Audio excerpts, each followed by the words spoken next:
Jawapan Menteri tadi melanggar 36(12). Jadi boleh buat usul. Iaitu bahawa dia Yang menyebut... berhormat, kalau langgar peraturan 36(12), sila hantar usul.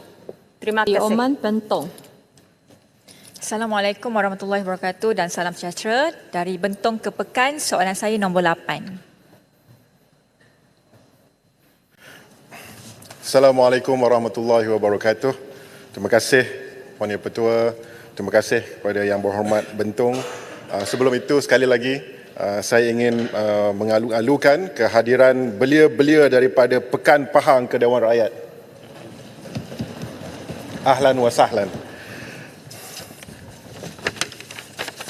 Puan Yang Pertua, kerajaan menerusi JAKIM sebagai agensi pusat yang bertanggungjawab terhadap hal ehwal pembangunan dan kemajuan Islam di negara ini sentiasa melaksanakan pendekatan yang strategik dan perlu bagi memastikan fahaman menyimpang atau ajaran salah dapat dibendung secara tuntas. JAKIM juga berperanan dalam merancang dan melaksanakan kajian hukum dalam bidang akidah, khususnya kajian-kajian berkaitan ajaran sesat dan ekstremis yang berpaksikan agama. Dalam hal ini, JAKIM sehingga hari ini secara konsisten melaksanakan kolaborasi strategik bersama agensi-agensi di peringkat persekutuan dan negeri secara menyeluruh, antaranya kerjasama bersama Jabatan dan Majlis Agama Islam Negeri-Negeri, Jabatan Mufti Negeri-Negeri, Polis Diraja Malaysia, Jabatan Kebajikan Masyarakat, Jabatan Pendakwaan Syariah, Suruhanjaya Komunikasi dan Multimedia, Kementerian Dalam Negeri, Majlis Keselamatan Negeri dan lain-lain agensi. Selain itu, JAKIM juga turut memperkasakan penyelarasan tindakan penguatkuasaan melalui jawatan kuasa sedia ada dengan Jabatan Agama Islam Negeri-Negeri dan juga agensi berkaitan di peringkat persekutuan, antaranya Jawatan Kuasa Pemandu Ajaran Sesat JAPAS, bagi memastikan tindakan penguasaan dapat diselaraskan dengan setiap negeri dengan lebih mantap. JAKIM menyedari terdapat keperluan membuat penambahbaikan dalam gerak kerja bagi menangani isu-isu seumpama kes GISBH dan isu-isu berkaitan ajaran sesat di negara ini. Bagi kes ini, siasatan mendapati terdapat kes berkaitan eksploitasi kanak-kanak dan wanita yang didedahkan baru-baru ini menimbulkan keperluan untuk penambahbaikan segera dalam prosedur operasi standard pelaporan kes umpama ini. Oleh itu, JAKIM telah membangunkan sistem pelaporan berpusat yang membolehkan mana-mana pihak melaporkan kes secara terus kepada pihak berkuasa dengan tindak balas segera. Selain itu, penyelarasan aduan juga telah dilaksanakan secara strategik antara JAKIM dan Jabatan Agama Islam Negeri-Negeri. Di samping itu, petugas barisan hadapan diberi latihan khas untuk mengenali tanda-tanda eksploitasi, sementara kerjasama sedia ada antara agensi seperti JKM, PDRM dan pihak berkuasaan agama negeri dipertingkatkan untuk tindakan yang lebih pantas. Langkah-langkah ini penting bagi memastikan setiap laporan yang diterima mendapat perhatian segera demi melindungi kanak-kanak, wanita dan semua yang sering terdedah kepada pelbagai ancaman dan eksploitasi. Terima kasih. Bentong. Terima kasih Timbalan Menteri di atas jawapan tersebut. Kita sedia maklum pihak JAIS telah menahan beberapa individu GISBH ini berkaitan dengan jenayah syariah membabitkan isu seperti akidah, pungutan khairat tanpa kebenaran, perkahwinan tanpa tidak saf taraf serta isu permasalahan nasab anak. Jadi soalan saya, bagaimanakah pihak kementerian menyelaraskan tindakan yang akan dikenakan kepada mereka yang terlibat berikutan undang-undang syariah yang berbeza mengikut negeri? Dan yang kedua, berapakah jumlah sebenar rumah amal dan sekolah agama GISB ini yang di seluruh negara dan berapakah jumlah terkini yang telah diserbu dan telah diambil tindakan? Terima kasih. Terima kasih Yang Berhormat. Di atas soalan yang diberikan, kerajaan sentiasa berbincang dan mengadakan libat urus dengan Ketua Pegawai Penguatkuasa Agama Negeri bagi memastikan suatu tindakan yang diambil terhadap mereka yang melakukan kesalahan di bawah perundangan syariah adalah selaras dan juga seragam. Sebagai contoh, bagi tindakan penguatkuasaan terhadap GISBH ini, suatu mesyuarat penyelarasan bersama Ketua Pegawai Penguatkuasaan Agama negeri-negeri telah dilaksanakan mesyuarat penyelarasan dengan semua negeri di Malaysia. Dan ini telah memutuskan beberapa keputusan yang boleh saya kongsikan, beberapa keputusan yang memutuskan untuk dilaksanakan pelan tindakan dalam kes JSBH ini. Yang pertama adalah aspek pemulihan akidah yang ini diterajui oleh JAKIM. Kemudian dari aspek semakan perkahwinan beraspek diterajui oleh Jabatan Agama Islam Negeri. Manakala untuk membantu golongan yang memerlukan JSBH ini, kita juga Jawhar dan juga Jabatan Majlis Agama Islam Negeri melihat daripada aspek zakat.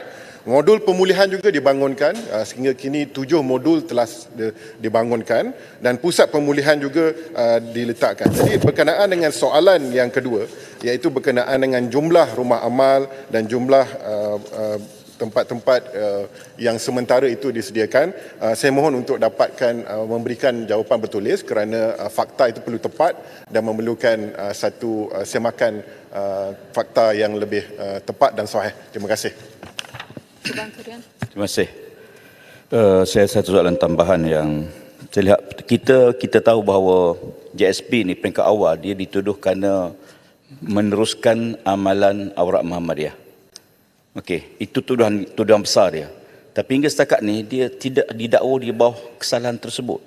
Yang jelas saya tengok dalam senarai tuduhan sampai ada yang dituduh kerana terlibat dalam kumpulan jenayah terancang dan sebagainya. Tapi tuduhan kesalahan asal tu tidak ada pun dibuat hingga setakat ni. Jadi saya ingin dapat penjelasan. Kenapa tuduhan itu tidak diteruskan sedangkan itu kesalahan utama dia. Yang kedua, sebagai sebuah syarikat, JSB dituduh konon tak bayar income tax dan sebagainya. Hingga setakat ini tidak ada satu pun tuduhan ke atas di bawah akta syarikat. Dan saya ingin bertanya, hampir 600 orang anak-anak ni yang ditahan, sampai bila mereka nak ditahan dan mereka dipisahkan daripada ibu bapa? Sebab ada kes anak-anak yang setahun setengah pun terus ditahan dan dia terpaksa menggunakan pengguam, keluar duit untuk dapat kembali anak dia. Jadi saya dapat penjelasan. Terima kasih. Terima kasih kepada Yang Berhormat atas soalan yang diberikan. Ada beberapa komponen soalan tersebut. Sebagai maklum balas ataupun respons kepada komponen yang pertama, iaitu tuduhan terhadap daripada aspek akidah. Sebenarnya kalau kita lihat sebelum untuk meneruskan apa-apa pendakwaan dari segi aspek akidah itu perlunya ada ketetapan hukum, ya. Jadi saya kongsikan di sini bahawa beberapa negeri sehingga Oktober telah pun membuat ketetapan hukum. Negeri Perlis, Pahang, Selangor, termasuk juga Muzakarah MKI juga telah bersidang dan telah menetapkan beberapa ketetapan hukum, dan ketetapan hukum ini yang akan menjadi rujukan di antaranya untuk melakukan pendakwaan. Selain daripada itu, untuk memastikan sebelum pendakwaan dibuat itu, bukti-bukti itu perlu dipastikan kesahihan dan juga kekuatan dari segi aspek bukti itu sendiri. Jadi dari aspek ini kita serahkan kepada pihak berkuasa, terutamanya daripada pendakwa syar'i, untuk meneliti perkara ini dengan lebih baik. Soalan yang kedua, saya mohon masa sedikit, iaitu berkenaan dengan akta syarikat. Yang ini kita serahkan kepada pihak berkuasa. Ianya bukan di bawah pihak berkuasa agama, tetapi ianya di bawah pihak berkuasa yang lain. Sampai bila mereka ditahan, ini sebenarnya kalau kita lihat kepada data dan juga pelaporan-pelaporan yang telah dijalankan, sebenarnya semua pihak yang bersama-sama berkolaborasi ini bukanlah satu pihak saja. Ianya merangkumi majlis MKN, PDRM, JAKIM dan ramai lagi pihak-pihak. Sesungguhnya agensi-agensi ini mempunyai SOP dan juga mengikut lunas-lunas undang yang ada. Semua perkara tidak boleh dilakukan secara sembrono. Maka dengan itu kita memberikan satu kepercayaan dan keyakinan bahawa agensi ini memainkan peranan sebaiknya, selaras dengan untuk melindungi kebajikan semua mereka yang terlibat. Sekian, terima kasih. Soalan tambahan. Soalan nombor 9, Yang order. Berhormat Farid tidak ada dalam Dewan. Jadi saya jemput Yang soalan Hormat, nombor point of order. 10, Datuk Wira Hajah Mas Emiati Yang binti Haji Samsudin, Masjid Tanah. Point of order. Point of order selepas sesi ini. Tak, soalan ni point of order kepada Menteri. Selepas sesi ini. Point Tapi of order. ini jawapan Menteri tadi melanggar 36(12). Jadi boleh buat usul. Iaitu bahawa dia Yang menyebut Berhormat, kalau langgar peraturan 36(12), sila hantar usul. Terima kasih. Yang Berhormat, Yang dia Berhormat. melanggar 36(12) Sebab dia ajaran sesat ni kepada manusia. Tapi Saya barang-barang pun sudah dekat ajaran kata sesat. Itu boleh maksud hantar saya. usul. Terima kasih. Yang Muhammad ini 36-12. Sila Terima duduk. kasih. Saya tunggu lagi sekali. Terima kasih Puan Yang di-Pertua.